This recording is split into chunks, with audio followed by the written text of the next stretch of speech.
Être au mauvais endroit au mauvais moment, on peut le dire, de l'AS Bantou, challenger d'un TP Mazembe en première journée de la Ligue nationale de football, une semaine seulement après son élimination en demi-finale de la CAF Champions League. Les Bantous n'auront résisté que 5 minutes et cela grâce à la performance de leur gardien de but, Boukassa. 6e minute, corner de Sadiki joué à la remoise avec Assanté pour Daniel Adjei en retrait. Frappe instantanée du Ghanéen pour l'ouverture du score. C'est le début du festival but. Encore Sadiki au départ, son centre trouve la tête de Bolingui Mpangui au point de pénalty de 0. Le rythme s'accélère devant et les poulains de Andy Foutila ne tiennent presque plus. Bonne nouvelle, Adjei signe son doublé à la demi-heure. Le coup franc de Sadiki est bien dosé pour le suivre. Avant la pause, le score passe à 4-0. Un autre coup de tête de Jonathan Bolingui Mpangui sur le service de Solomon Assanté.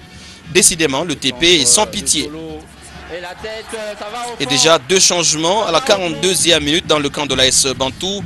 Mais la seconde mi-temps est conforme, ou sera conforme à la première.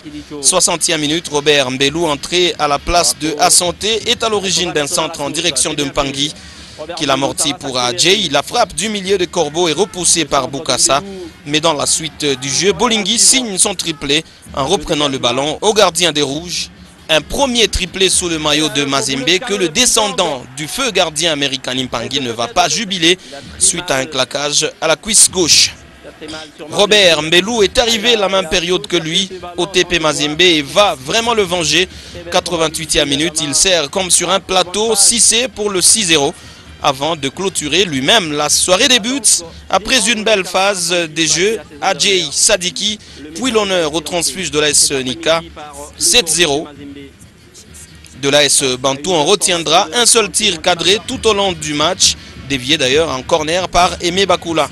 Peut-être que la fatigue du voyage a affecté le club de Mbujimaï qui a reçu son baptême de feu 7-0 devant le club le plus titré de la compétition que d'ailleurs les Noirs et Blancs de Mbujimaï retrouvent plusieurs décennies après. On va revoir cette action, c'est parti avec Okenge.